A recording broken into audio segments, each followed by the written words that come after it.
창세기 19장 24절부터 38절입니다.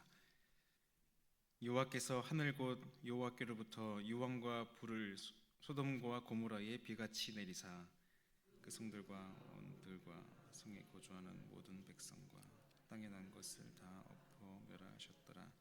롯의 아내는 뒤를 돌아보았으므로 소돔 기둥이 되었더라. 아브라함이 그 아침에 일찍이 일어나 여호와 앞에 서 있던 곳에 이르러 소돔과 고모라와 그 온 지역을 향하여 눈을 들어 온기가마 연기같이 치솟음을 보았더라. 하나님이 그 지역의 성을 멸하실 때에 곧 롯이 거주하는 성을 엎으실 때에 하나님이 아브라함을 생각하사 롯을 그 엎으시는 중에 내보내셨더라. 롯이 소알에 거주하기를 두려워하여 두 딸과 함께 소알에서 나와 산에 올라가 거주하되 그 두 딸과 함께 굴에 거주하였더니 딸이 작은 딸에게 이르되 우리 아버지는 늙으셨고 온 세상의 도리를 따라 우리의 배필될 사람이 이 땅에는 없으니 우리가 우리 아버지에게 술을 마시게 하고 동침하여 우리 아버지로 말미암아 후손을 이어가자 하고 그 밤에 그들이 아버지에게 술을 마시게 하고 큰딸이 들어가서 그 아버지와 동침하니라. 그러나 그 아버지는 그 딸이 늙고 일어나는 것을 깨닫지 못하였더라. 이튿날 그 큰딸이 작은딸에게 이르되 어젯밤에는 내가 우리 아버지와 동침하였으니 오늘 밤에도 우리가 아버지에게 술을 마시게 하고 내가 들어가 동침하고 우리가 아버지로 말미암아 후손을 이어가자 하고 그 밤에도 그들이 아버지에게 술을 마시게 하고 작은딸이 일어나 아버지와 동침하니라. 그러나 아버지는 그 딸이 늙고 일어나는 것을 깨닫지 못하였더라. 롯의 두 딸이 아버지로 말미암아 임신하고 이름을 모압이라 하였으니 어느 날 모압의 조상이요 함께 있습니다. 작은 딸도 아들을 낳아 이름을 베남이라 하였으니 어느 날 암몬 자손의 조상이었더라. 아멘.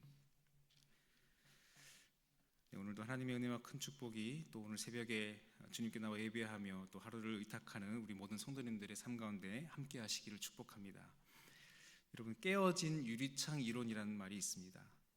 똑같은 종류의 차를, 두 종류의 차를 으슥한 골목에 두고 실험을 했었는데 한 차는 본인만 열어두고 또 한 차는 그 차에 있는 유리창을 깨워서 5일간 그 차를 지켜보았는데 본인만 열어둔 차는 아무런 일이 일어나지 않았는데 그 작은 창문을 깨워 놓았던 그 차에는 하루가 다르게 그 차가 훼손되고 어느 한날은 누군가가 쓰레기를 버려놓고 어느 한날은 또 다른 창문을 깨워놓고 또 어느 한날은 바퀴를 빼어가는 등 며칠이 지나자 온갖 쓰레기들이 그 차에 가득하게 되었고 더 나아가서 그 차를 중심으로 그 지역과 또 그 작은 동네에 크고 작은 범죄들이 비일비재하게 일어나게 되었다라는 그런 이론을 의미합니다.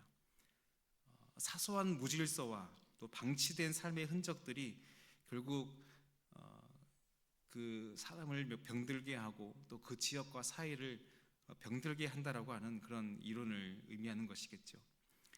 그것은 우리의 삶에 방치된 사소한 것 하나라도 우리가 놓치게 되면 작은 것 하나이지만 그 작은 틈을 비집고 들어오는 작은 영향력들이 결국 나아가서 우리의 삶을 병들게 한다라고 하는 그런 의미일 것입니다. 이것을 여러분 우리의 영적인 삶에도 적용해 볼 수가 있습니다. 오늘 말씀 보면은 이 소돔과 고모라 성에 닥친 하나님의 엄중한 심판의 결과를 이야기하고 있습니다.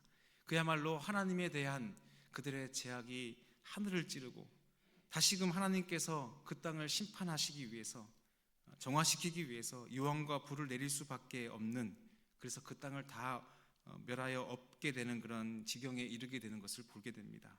그리고 그 가정 가운데에 롯의 아내가 뒤를 돌아보아 소금 기둥이 되는 그 사건을 우리가 이 말씀을 통하여 볼 수 있었습니다.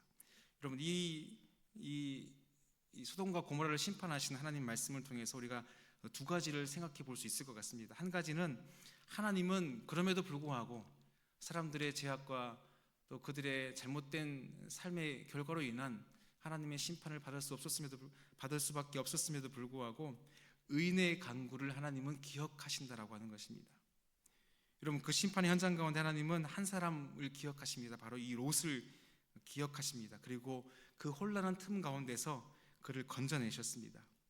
29절 하반절에 이렇게 말씀합니다. 롯이 거주하는 성을 엎으실 때에 하나님이 아브라함을 생각하사 롯을 그 엎으시는 중에서 내보내셨더라. 모든 것을 다 심판하시는 가운데 하나님은 이 한 가지를 기억하셨습니다. 하나님께서 그 롯을 끄집어내실 때에 그를 기억하신 것이 아니라 아브라함을 생각하셨다라고 말씀하고 있습니다. 여러분, 아브라함을 생각하셨다라고 하는 것은 바로 이 아브라함이 드렸던 그 기도를 의미합니다. 소돔과 고모라 땅을 향한 아브라함의 중보 기도를 여러분 기억하십니까? 하나님, 이 성 중에 의인 50명이라도 있으시면 어찌하시렵니까? 아니 45명이라도 있으면 그 땅을 심판하시겠습니까? 30명, 아니 20명, 아니 그 나아가서 10명이라도 그 땅에 있으면 하나님 그 성을 심판하시겠습니까? 의인을 벌하시는 하나님의 심판이 공의로우신 것입니까? 여러분, 하나님 살펴주십시오, 거두어 주십시오 라고 자신의 어떤 생을 건 아브라함의 기도를 우리 또한 기억하며 하나님도 그 기도를 기억하셨습니다. 여러분, 의인의 간구는 하나님께서 잊어버리지 않으십니다. 야고보서 5장 16절 말씀에도 의인의 간구는 역사하는 힘이 큼이니라 라고 말씀합니다. 의인의 간구는 힘이 있습니다. 여러분, 그의 기도가 능력이 있어서가 아니라 그 기도를 하나님께서 기억하시기 때문에 능력이 있는 줄로 믿습니다. 하나님을 의지하는 자의 기도를 하나님께서 귀하게 여기시기 때문입니다. 우리의 기도도 당장의 결실을 보지 못하고 하나님의 응답을 받지 못하는 것처럼 보이지만, 여러분, 나의 기도가 아무런 응답을 받지 못하는 것처럼 보인다 할지라도 그럼에도 우리가 실망하지 않을 수 있는 이유는 하나님께서 그 기도를 기억하고 계심을 믿기 때문입니다. 하나님은 듣고 계시며 그 아브라함을 생각하사 그의 조카 롯을 그 환난 가운데 건져내셨듯이 하나님은 한 사람의 중보 기도를 귀하게 여기시고 또한 기억하셔서 그 기도를 하나님께서는 반드시 응답하여 주시는 분이신 줄로 믿습니다. 여러분, 오늘도 그 소망 안에서 하나님을 향한 기도의 열심을 놓지 않으시는 우리 한 사람 한 사람 되기를 간절히 소망합니다. 특별히 사랑하는 가족을 위한 간구, 또 우리 마음 가운데 두신 그 누군가를 향한 그 중보의 간구를 하나님은 기억하여 주십니다.